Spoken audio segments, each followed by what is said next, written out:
The rain was falling hard that night in Willow Creek, Tennessee, when Michael Harper found the letter. It was tucked inside a rusted mailbox at the edge of his family's old farm, a place he hadn't visited in years. The envelope was worn, the ink smudged, but the words inside hit like a freight train. "You have a son." Michael's hand shook as he read the name, Sarah, his high school sweetheart, who vanished a decade ago after a fight he never understood. She was gone now, killed in a fire, the news said. But this letter, dated just weeks before her death, claimed a boy named Ethan was his. Michael stood frozen under the porch light, the weight of 10 lost years crashing down. Was it a cruel trick, a mistake, or a truth had been too broken to see? If this story of hidden promises and second chances speaks to you, hit the like button and subscribe. There's more to come, because what Michael found next wasn't just a letter. It was a call to a life he never knew he had. The rain didn't let up as Michael Harper stood on the sagging porch of his family's old farmhouse, the letter clutched in his calloused hands.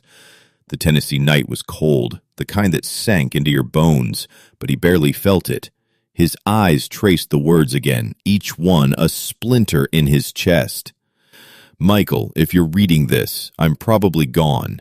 Ethan is your son. He's 9 and he's with them now. Please find him. I'm sorry." Sarah's handwriting was unmistakable, those soft looping letters she used to scribble on napkins during their late-night diner runs. But the weight of her words felt impossible. A son, after all these years. Michael had been 19 when he and Sarah parted ways. They were kids, reckless and in love, dreaming of a life beyond Willow Creek's endless fields. But a fight over nothing, something about money, or maybe it was his stubborn pride, sent her packing. She left without a word, and he let her go, thinking she'd come back. She never did. He heard she'd moved to Nashville, then nothing until the news of the fire last year. A tragic accident, the papers called it, faulty wiring in a cheap apartment. Sarah was 28 when she died. They were late. He folded the letter and shoved it into his jacket pocket, the damp fabric clinging to his skin. The farmhouse was a ghost of itself, peeling paint, broken shutters, a place his parents left him when they passed. Had avoided it, choosing a small apartment in town where he worked as a mechanic, fixing trucks and keeping to himself. But tonight, something pulled him here, like a whisper he couldn't ignore. And now, this letter, left in a mailbox, no one should know. He checked to the inside the house, smelled of dust and mildew. Michael flipped on a flickering lamp and sat at the kitchen table, the letter spread out before him. Ethan, 9 years old. With them. Who were they? Why hadn't Sarah told him? He remembered her laugh, the way she'd tilt her head when she teased him, but also the way her eyes dimmed when she spoke of her family. Her father, a pastor, with an iron grip on her life, had never approved of Michael. Too rough, too poor, too unpolished for his daughter. Had she hidden a pregnancy to protect their child from him? From her father. Michael's phone buzzed, snapping him out of the spiral. A text from an unknown number. "Don't look for him. It's not your place." His heart thudded. He typed back, "Who is this?" No reply came. He stared at the screen, the words blurring. Someone knew he'd found the letter. Someone was watching. The next morning, Michael drove his pickup through Willow Creek's quiet streets, the letter tucked in his glove box. The town was small, the kind where everyone knew your business but pretended they didn't. He headed to the county library, a squat brick building where Mrs. Clara, the librarian, had known him since he was a kid sneaking comic books.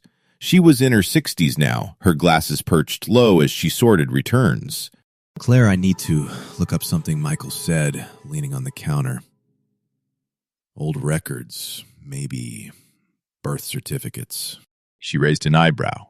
"You digging into family history, Mike?" "Something like that." He hesitated. "Anything on Sarah Mitchell, maybe from 9-10 years ago?" Clara's face softened.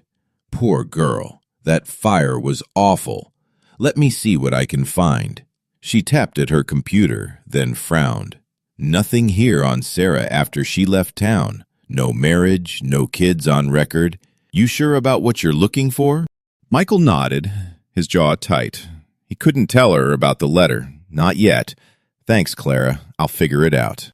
He left the library with nothing but questions. Sarah had been careful, leaving no trace. But why? He drove to the edge of town, where the old Mitchell house still stood, now owned by Sarah's cousin Lisa. She was outside raking leaves, her breath visible in the crisp October air.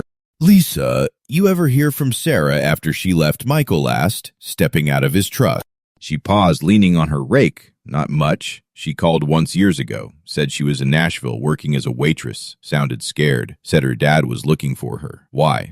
You know where she lived before the fire? Lisa shook her head. She kept to herself. I heard she was at some women's shelter for a while. New Dawn, maybe? New Dawn. The name hit like a spark. Michael thanked her and drove off, his mind racing. New Dawn was a shelter just outside Nashville, known for helping women in tough spots, abusive homes, bad relationships. Had Sarah been running from her father, or something worse? He pulled over at a gas station and searched New Dawn on his phone. The website was clean, professional, with photos of smiling women and kids. But something felt off, too polished, like a mask. He found an address and a name, Reverend Daniel Brooks, Director. The name didn't ring a bell, but the title did. Another pastor, like Sarah's father. Michael's gut churned. He'd spent years burying his past, but now it was clawing its way out. That night he sat in his apartment, the letter on the coffee table. He couldn't sleep. Ethan. The name felt heavy, real, like a person. He was already failing. He called his old friend Jake, a deputy sheriff who owed him a favor. Jake, I need you to check something Michael said, his voice low. A kid named Ethan, maybe connected to Sarah Mitchell, around 9 years old. Jake sighed. Mike, you know I can't just pull records like that. What's this about? Just please hear it. It's important. Then, all right, give me a day. Michael hung up, staring at the letter. Again, Sarah's words looped in his mind. Please, find him. He didn't know if Ethan was his, but he knew he couldn't walk away. Not this time.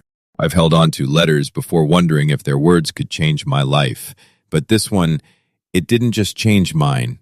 It broke it open. Michael Harper's boots crunched on the gravel as he stepped out of his pickup truck, the Nashville skyline a faint glow against the early morning haze. The New Dawn Women's Shelter sat on a quiet lot just off the highway, its white brick facade gleaming under the October sun. It looked too perfect, freshly painted flowers neatly trimmed like a postcard for hope. But Michael's gut, hardened by years of fixing things that didn't want to be fixed, told him perfection often hid cracks. The letter from Sarah burned in his pocket, her words looping in his mind. Ethan is your son. He's with them now. He didn't know what he'd find here, but he wasn't leaving without answers. Inside the lobby smelled of lemon cleaner, the air humming with the soft buzz of a receptionist's radio. A young woman behind the desk smiled, her badge reading Emily. Can I help you, sir? I'm looking for information on someone who stayed here, Michael said, keeping his voice steady. Sarah Mitchell, maybe 10 years ago. Emily's smile faltered. I'm sorry, we don't share resident information. Privacy laws, you know. Michael nodded, expecting the wall. He slid a photo across the counter, an old Polaroid of him and Sarah at a county fair, her laughing as he held a stuffed bear, shed one. She was my fiancée. I'd just need to know if she was here. Emily glanced at the photo, her eyes softening. I can't access old records, but I'll ask my supervisor. Wait here. Michael sat on a stiff couch, his hands restless. The lobby was too quiet. No chatter, no kids running around like you'd expect in a shelter. A bulletin board displayed flyers about counseling and job fairs, but one caught his eye. A memorial notice for a fire victim, Sarah Mitchell, dated last year. His chest tightened. They knew her here, but why no mention of a child? A man in a pressed suit emerged from a side office, his smile as polished as the building Reverend Daniel Brooks. Director. He said, extending a hand. Emily says you're asking about Sarah Mitchell?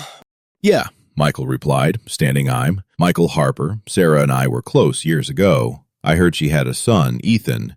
I just want to know if he was with her here.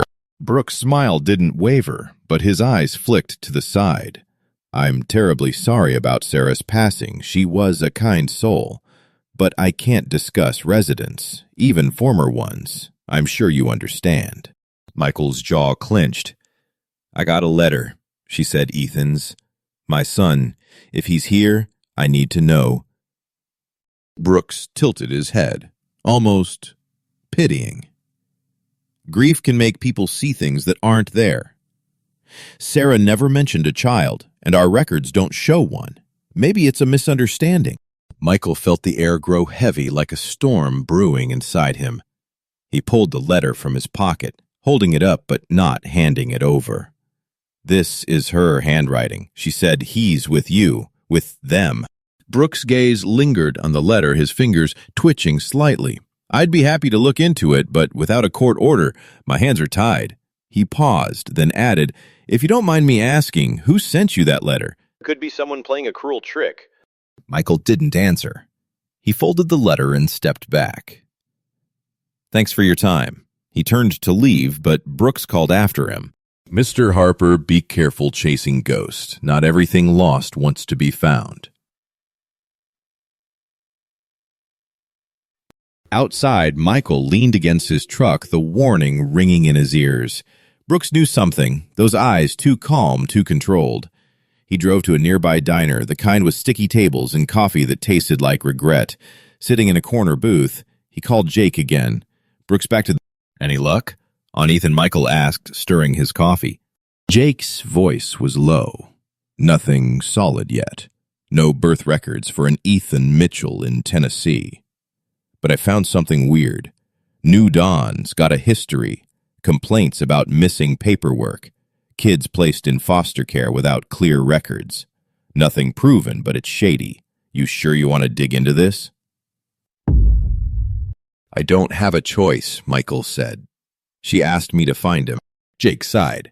All right, I'll keep looking. But watch your back, Mike. Places like that don't like questions. Michael hung up, his eyes drifting to the letter again. He noticed something new, a faint watermark on the envelope, barely visible. New Dawn Shelter. It wasn't mailed. Someone had placed it in his mailbox. Someone from the shelter. Or someone who knew Sarah's secret. That night, he couldn't sleep. He drove back to Willow Creek parking outside the old church where Sarah's father, Pastor Mitchell, used to preach. The building was abandoned now, its steeple sagging. Michael hadn't set foot inside since he was a teenager, when the pastor's sermons felt like accusations aimed at him. He slipped through a broken window, the air inside thick with dust and memory. In the back office, he found boxes of old church records, baptisms, donations, letters. He wasn't sure what he was looking for, but Sarah's fear of her father nagged at him. After an hour, he found a folder labeled Correspondence 2015. Inside was a letter from Sarah addressed to her father. Dad, I can't come back. You don't understand what you're asking. I have to protect him. No mention of a name, but the date matched Ethan's age. Michael's heart raced. Sarah had been hiding from her father, but why? Had he found her? In Nashville? Was he the them she feared? Or was it Brooks with his too smooth smile? He tucked the letter into his jacket and left the darkness outside, feeling heavier than before. The next day, Michael returned to Nashville, this time to the county records office. He spent hours sifting through public files, hoping for a trace of Ethan. Nothing. No birth certificate, no adoption record. It was as if the boy didn't exist. But as he left, a janitor, an older man with a limp, stopped him in the hallway. You the guy asking about Sarah Mitchell? The man said, his voice low. I knew her. She came here once, looking to file papers for a kid, said she didn't trust the shelter. Michael's pulse quickened. Did she say why? The man glanced around. She was scared, kept saying someone was watching her. I told her to go to the police, but she wouldn't. Next thing I know, she's gone. Michael thanked him and walked out the pieces, starting to form a picture he didn't want to see. Sarah had been running not just from her father, but from something, or someone at New Dawn. and now someone was warning him to stop looking. But every step forward made Ethan feel more real, like a shadow he could almost touch. I know what it's like to question everything you thought you knew. Sometimes the truth is closer than you think, but it hurts to reach for it. The Nashville morning was gray, the kind of overcast that made everything feel heavier. Michael Harper sat in his truck outside a rundown coffee shop, the engine off. The letter from Sarah now creased from being handled too much. His phone buzzed. Jake, his deputy friend, finally had something. Got a lead on a kid named Ethan, age 9, in foster care near Nashville. No last name matches Sarah, but he's tied to New Dawn. I can't get more without raising flags. You sure about this, Mike? Michael gripped the phone, his knuckles white. I'm sure. Send me what you've got. Jake texted, an address, a foster home 20 miles away, and a warning. Be careful, these people don't play nice. Michael drove through the suburbs, the city giving way to quiet streets lined with modest houses. The address led to a beige split-level home, its lawn overgrown, a tricycle tipped over by the driveway. He knocked, and a tired-looking woman in her 40s answered, her apron dusted with flour. Yeah, she said, eyeing him warily. I'm looking for a boy named Ethan, Michael said, trying to sound calm. I think he might be family. The woman's face tightened. You with the shelter, they sent someone last week. Ethan's not here anymore. They moved him. Michael's heart sank. Moved where? She shrugged. Didn't say. They never do. Look, I just foster for them. They handle the kids' placements. He thanked her and left his mind spinning. New Dawn was moving, Ethan keeping him just out of reach. He drove back to the shelter, parking a block away to avoid notice. The place was busier today. A van unloading boxes of donations, volunteers milling about. Michael slipped inside, blending with the crowd, his cap pulled low. He needed proof, something to tie Ethan to Sarah, to him. In the lobby, he spotted Emily, the receptionist, sorting mail. She glanced up, her eyes widening. Mr. Harper, you're back. Just had a few more questions, he said, keeping his tone light. About Sarah, you ever see her with a kid? Emily hesitated, her fingers pausing on an envelope. I wasn't here back then, but there's a storage room downstairs. Old files, maybe from when Sarah was here. I could get in trouble, but she trailed off, then whispered, meet me out back in 10 minutes. Michael nodded, his pulse quickening. He stepped outside, waiting by a dumpster, the air sharp with the smell of wet leaves. Emily appeared, holding a small key. I shouldn't be doing this, she said, her voice shaky. But Sarah was kind to me when I started here. She didn't deserve what happened. She led him to a side door unlocking a stairwell to the basement. The storage room was cramped, lined with dusty file cabinets. Emily pointed to a row labeled 2014-2016. That's all I know. I have to get back. Please don't tell anyone I helped you. I won't, Michael promised, and she was gone. He opened the first cabinet, flipping through folders. Most were mundane. Donor receipts, event logs, but one caught his eye. Resident Records S. Mitchell. His hands trembled as he pulled it out. Inside were intake forms dated 2015.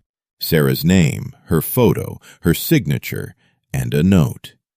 Resident requests confidentiality. Child, male, age 1, no name listed. Michael's breath caught Ethan. It had to be. But the file ended there. No discharge date, no forwarding address. He kept searching, finding a second folder labeled Program Transfers. It listed children moved to foster homes, some overseas, with vague notes, approved by D. Brooks. One entry read, Ethan, age 1, transferred to temporary care, 2016, guardian, New Dawn. No last name, no birth certificate. It was like they'd erased him. As he snapped photos of the documents with his phone, a shadow moved in the doorway. Michael froze. A man stood there, older, with a janitor's uniform and a familiar limp. The same man from the records office. "You're digging deep, son," he said, his voice low but not threatening. "Name's Henry. I saw Sarah here years ago. She begged me to keep quiet about her boy." Michael lowered his phone. "Why didn't you tell me before?" Henry leaned against the door frame. "I didn't know if you were real," Sarah said. "The father didn't know about the kid, said she had to keep him safe from her family and from Brooks. He's not what he seems." Michael's mind raced. "What do you know about Brooks?" Henry glanced down the hall. "He runs this place like a business. Kids come in, kids go out. Some to good homes, some not. Sarah found out something she shouldn't have. That's why she ran. I kept this for her." He pulled a folded paper from his pocket, a birth certificate. "Ethan James Harper, born March 12, 2015. Mother Sarah Mitchell. Father Michael Harper." Michael stared at the paper, his name in black ink. How did you get this?" "She gave it to me before she left," Henry said. "Told me to hold on to it until someone came looking. I didn't know it'd be you." "Why didn't she tell me?" Michael's voice cracked. Henry's eyes softened. "She thought you didn't want a family, said you walked away, but she never stopped loving you. She hid Ethan to protect him from her father and from Brooks' network." Michael's knees felt weak. He clutched the birth certificate, the paper trembling in his hands. Sarah had named their son after him. She had carried this secret alone, running from dangers he couldn't yet name. And Henry, this quiet janitor, had been her ally, holding on to the truth for nearly a decade. "I can't stay," Henry said. "Brooks has eyes everywhere. But take this." He handed Michael a USB drive, old security footage from when Sarah was here. "Might help you." He turned to leave, then paused. "She believed you'd find him someday. Don't let her down." Michael left the shelter, the birth certificate, and USB tucked inside his jacket. He drove to a motel on the edge of town, his mind a tangle of guilt and purpose. Sarah had hidden Ethan to protect him, but from what? Her father's control Brooks' polished lies, or something bigger tied to those missing records and vague transfers. He plugged the USB into his laptop. The grainy footage showed Sarah in the shelter's hallway, holding a toddler, glancing over her shoulder like she was being hunted. In one clip, Brooks stood too close, his hand on her arm, her face tense. Michael's stomach churned. Sarah had been scared, and he hadn't been there. He called Jake. "I've odd proof of birth certificate. Ethan's mine, and New Dawn's hiding something, maybe moving kids illegally."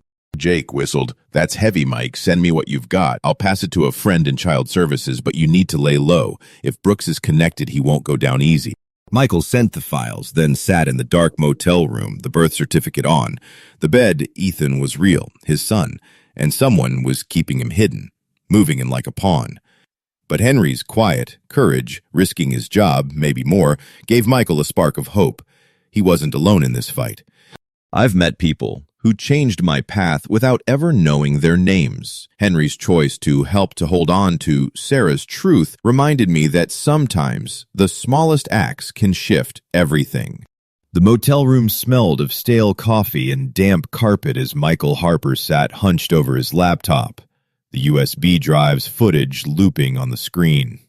Sarah's face, tense and pale, stared back at him from a grainy 2015 security clip, her arms wrapped protectively around a toddler Ethan, his son. The timestamp showed her leaving New Dawn's shelter at night, glancing back as if she knew someone was watching. Michael's chest ached with every replay. He hadn't been there for her, hadn't known she needed him. Now, with the birth certificate Henry gave him tucked in his jacket, he felt the weight of a decade lost, and a truth he was only beginning to uncover. He drove to a quiet park on the outskirts of Nashville, the kind with rusted swings and empty benches, to meet Jake. The deputy pulled up in an unmarked car, his face grim. "I got your files, Mike," Jake said, climbing out. "Child Services is looking into New Dawn, but it's messy. They've got connections, politicians, donors, and Brooks. He's untouchable. So far, no record, no dirt." Michael handed him a printed copy of the birth certificate. "This isn't dirt, it's proof. Ethan's mine, Sarah hit him for a reason. Jake scanned the document, his jaw tightening. This is big, but it's not enough. You need more, something that ties Brooks to moving kids illegally. Those transfer records you found, they're vague, no legal oversight, looks like a front. A front for what? Michael asked, his voice low. Jake leaned closer. Could be trafficking, could be adoption scams. Shelters like New Dawn get grants for kids in their care. Some turn it into a business move. Kids fast, fudge the paperwork, pocket the cash. Sarah might have seen something she wasn't supposed to. Michael's fists clenched. He remembered the shelter's polished facade, Brooks' too smooth smile. I need to find Ethan. Where's he now? Jake shook his head. Last record has him at a foster home in Clarksville, but he was moved again 2 days ago. No paper trail.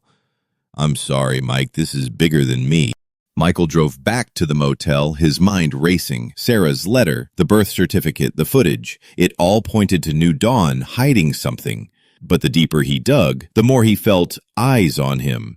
A black SUV had followed him for a mile yesterday before vanishing. His phone buzzed with another text from an unknown number. Stop digging or you'll regret it. He didn't respond, but the message lingered like a shadow.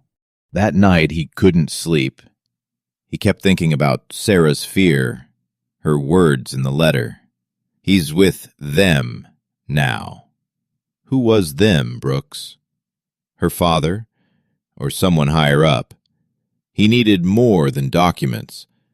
He needed someone who knew the shelter's inner workings. Emily, the receptionist, had helped once, but she was scared. Henry, the janitor, had risked everything already. There had to be someone else. The next morning, Michael went to a small library in Clarksville, hoping to find more on New Dawn. The librarian, a woman named Ruth with silver hair and sharp eyes, noticed his stack of shelter-related articles. You researching New Dawn? She asked, adjusting her glasses.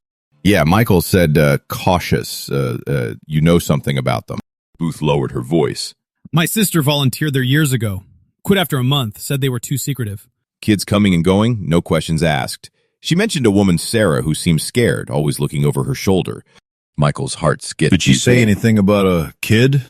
Ruth nodded. A boy, maybe a year old. My sister tried to help, but Sarah left suddenly, never saw her again. Michael showed her the Polaroid of him and Sarah this her. Ruth's eyes widened. That's her. Poor thing, my sister kept a journal about her time there. Might have something useful. Want me to get it? Please, Michael said, hope flickering. Ruth returned with a worn notebook, pages filled with neat handwriting.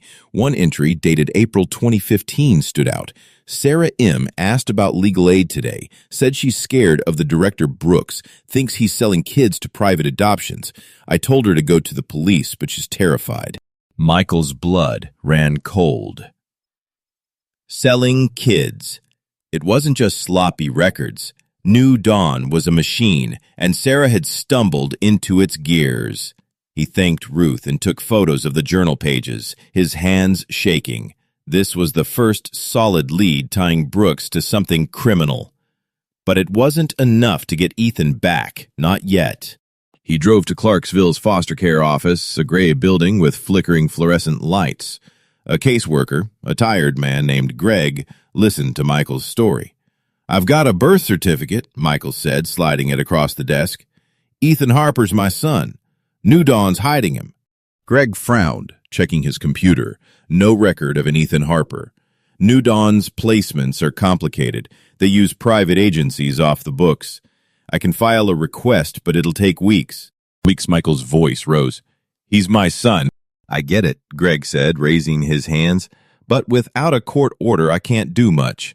New Dawn's got lawyers on speed dial.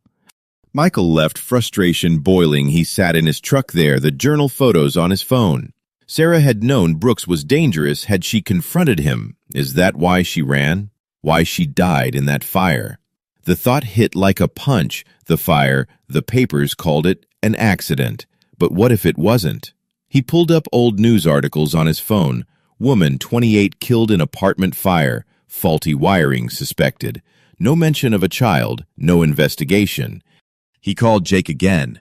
Can you look into Sarah's fire? I don't think it was an accident. Jake sighed. You're going deep, Mike. I'll check, but fires are tricky. Evidence burns up. You got anything else?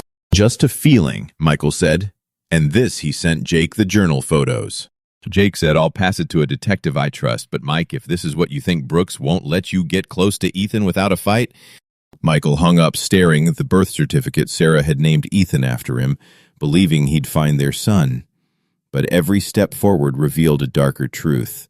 New Dawn wasn't just hiding Ethan, it was erasing him, and maybe others, for profit. And Sarah's death, it felt like a warning, one he was now ignoring at his own risk. He drove past New Dawn that evening, slowing as he saw a familiar figure, Henry the janitor, taking out trash. Michael pulled over. Henry, I need more. What did Sarah know? Henry glanced around, nervous, saw money changing hands, big donations for priority placements.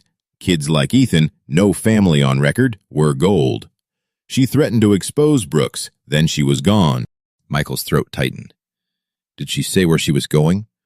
But Henry shook his head. Just that she had to keep Ethan safe. She trusted you'd come for him. That's why she left that letter. Michael drove away, the truth sinking in. Sarah had died, protecting their son from a system that saw him as a paycheck. And now, Michael was walking the same dangerous path she had. I face moments where the truth hurt more than the lie. Knowing Sarah's sacrifice, I wonder if I'd have the strength to carry that burden alone. The Clarksville dusk settled heavy, painting the sky in streaks of orange and gray, as Michael Harper parked his truck behind an old warehouse. The birth certificate journal, photos, and USB footage sat in a folder on the passenger seat, each piece a brick in the wall he was building to find Ethan. But the weight of Sarah's death and the suspicion it wasn't an accident pressed harder. He'd spent a decade running from his past, fixing engines instead of his own broken pieces. Now, with proof Ethan was his son, he couldn't run anymore. Sarah had carried their secret alone. It was his turn to fight for their boy. Michael met with a lawyer named Carla Evans, a nonsense woman in her 50s who'd taken on shady nonprofits before. She flipped through his evidence in her cramped office, the air thick with cigarette smoke and coffee. This birth certificate is solid, she said, tapping the paper. But New Dawn's got a fortress of legal protection. Brooks has friends in high places, state officials, even a judge or two. We need something undeniable to crack this. What about the journal? Michael asked. It says Brooks was selling kids. Carla nodded. It's compelling, but it's hearsay without corroboration. The USB footage is better, shows Sarah scared Brooks too close. If we can tie it to the transfer records, we might have a case. You ready to go public? Michael hesitated. Going public meant exposing Ethan, maybe putting him in danger, but staying quiet meant losing him forever. I'm ready, he said. Just tell me what to do. Leaned forward, file for custody, use the birth certificate to prove you're the father. I'll push for an emergency hearing, but we need more on New Dawn's operations. Can you get inside again? Michael's stomach twisted. Henry had warned him Brooks had eyes everywhere. He'll try, he said.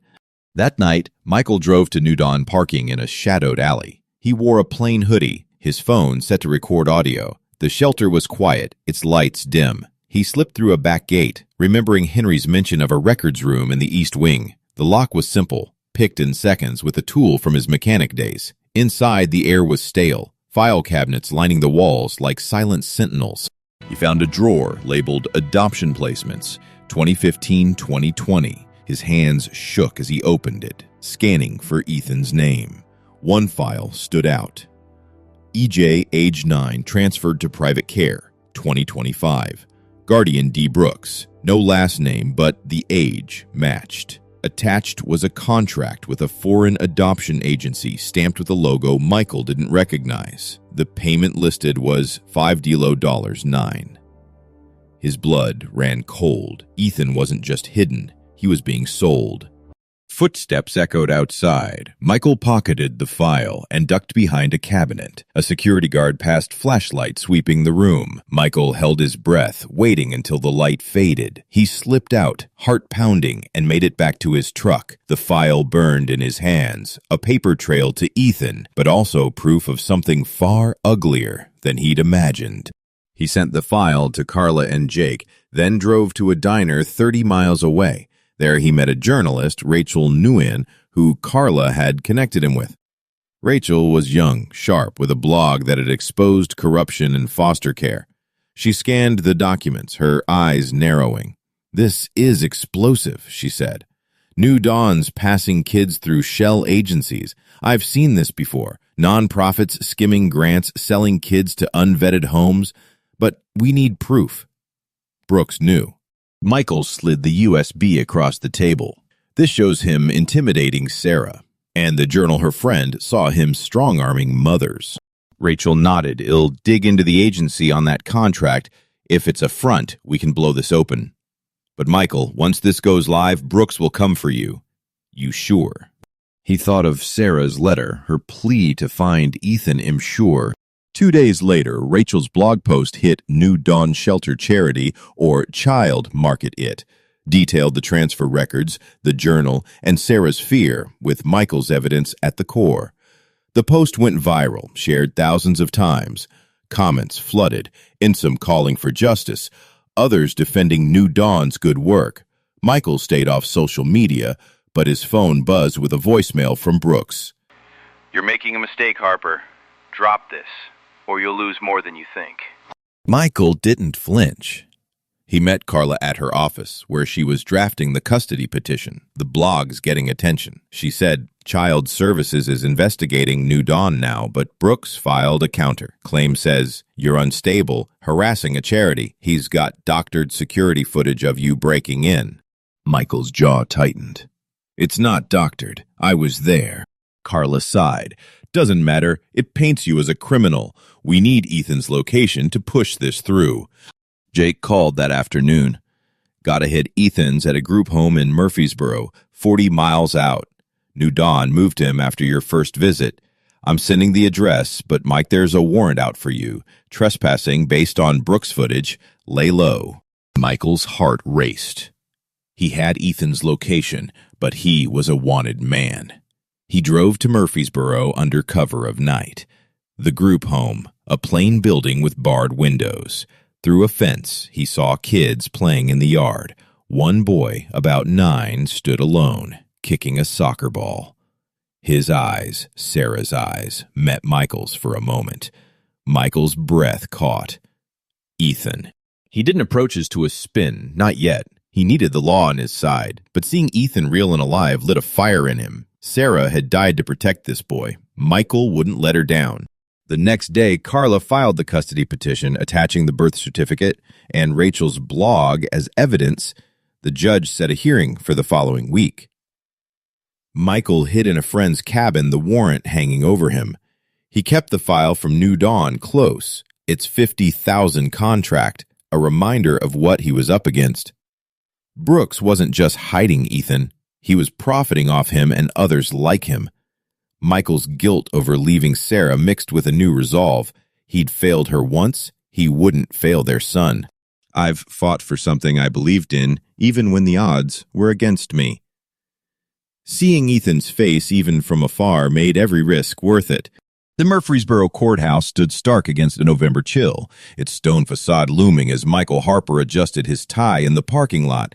His hands trembled, not from the cold, but from the weight of what lay ahead. The custody hearing for Ethan was today, and the folder in his briefcase held everything: the birth certificate, the journal photos, the USB footage, and the damning adoption contract from New Dawn. Carla, his lawyer, had warned him it wouldn't be easy. Reverend Daniel Brooks had painted Michael as a reckless intruder, and the trespassing warrant still hung over him. But Ethan's face, those eyes like Sarah's seen through the group home fence, kept him moving forward. He failed Sarah once. He wouldn't fail their son. Inside the courtroom buzzed with quiet tension. Reporters lined the back notebooks, ready drawn by Rachel Nguyen's viral blog post. Brooks sat across the room, his suit pristine, his smile calm but sharp. Carla leaned close to Michael. "Stay steady," she whispered. "We've got the evidence. Let them talk themselves into a corner."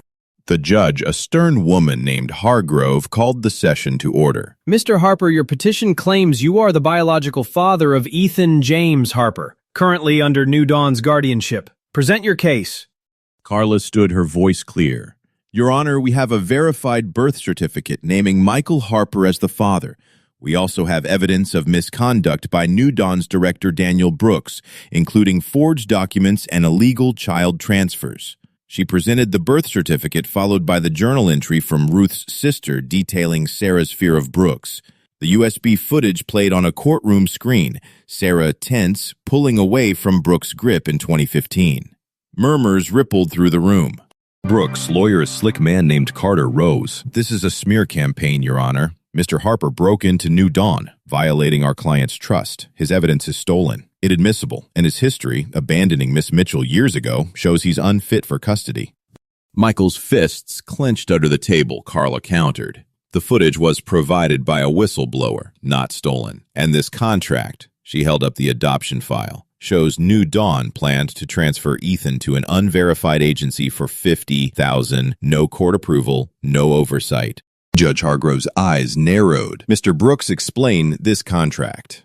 Brooks adjusted his tie, unfazed. "New Dawn facilitates adoptions for children in need, Your Honor. All transfers are legal. That contract was a draft, never executed. Mr. Harper is twisting facts to vilify a charity."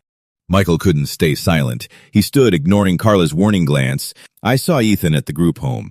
He's my son. You hid him, moved him because Sarah knew what you were doing. She died for it." The courtroom went quiet. Judge Hargrove banged her gavel. "Mr. Harper, sit down." But her gaze lingered on Brooks, sharper now. Carla called a surprise witness, Henry the janitor. He shuffled to the stand, his limp pronounced, his eyes avoiding Brooks. "I worked at New Dawn for 15 years, he said. Saw kids move to foster homes, sometimes overseas with no records. Sarah told me Brooks threatened her when she asked questions. She gave me Ethan's birth certificate to keep safe." Carter objected. "Hearsay, Your Honor. This man's a disgruntled employee." Judge Hargrove overruled. "I want to hear this. Go on, Mr. Henry." Henry's voice steadied. "Sarah said Brooks was taking money for kids with no families. She was scared he'd take Ethan.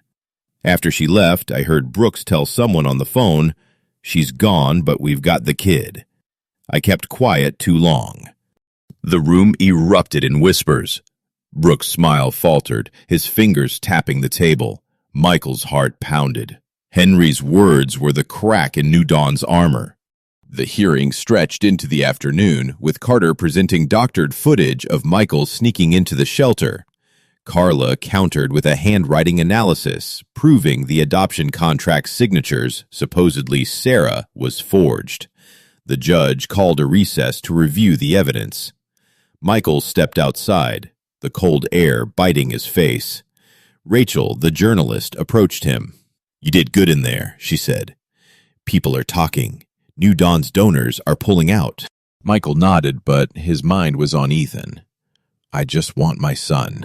That night, Jake called. "The detective I know looked into Sarah's fire, found something weird, traces of an accelerant. It's being reopened as arson. Brooks was in Nashville the day it happened. No proof yet, but it's not looking good for him." Michael's throat tightened. Arson. Sarah hadn't died by accident, had been silenced. He hung up, staring at the Polaroid of him and Sarah, her laugh frozen in time. Had walked away from her, thinking he was sparing her pain. Now he knew he had carried a heavier burden alone. The next day, Judge Hargrove delivered her ruling. Based on the birth certificate and witness testimony, Michael Harper is confirmed as Ethan's father.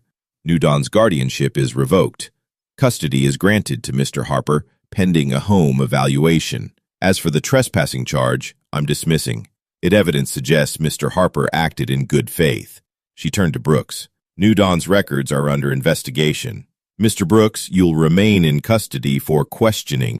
Michael exhaled relief, flooding him. Brooks was led away, his face blank. Outside, Carla clapped Michael's shoulder. You got him, Mike. Ethan's coming home. A week later, Michael drove to the Murfreesboro group home. The social worker led him to a small room where Ethan sat, clutching a worn soccer ball. He looked up, his eyes Sarah's eyes, wary but curious. "Are you my dad?" he asked, his voice small. Michael knelt, his voice catching. "Yeah, buddy, I'm your dad. I'm here now." Ethan hesitated, then ran to him, his arms wrapping tight around Michael's neck. Michael held him, tears burning his eyes. Sarah's sacrifice, Henry's courage, Rachel's voice. It had all led to this moment. That evening, they drove to Willow Creek to the old farmhouse. Michael showed Ethan a photo of Sarah, her smile bright. "That's your mom," he said. "She loved you so much." Ethan touched the photo. "Will you tell me about her?" "Every day," Michael promised. "I've learned that sometimes the hardest battles lead to the softest peace." Holding Ethan, I felt Sarah's love still guiding us both.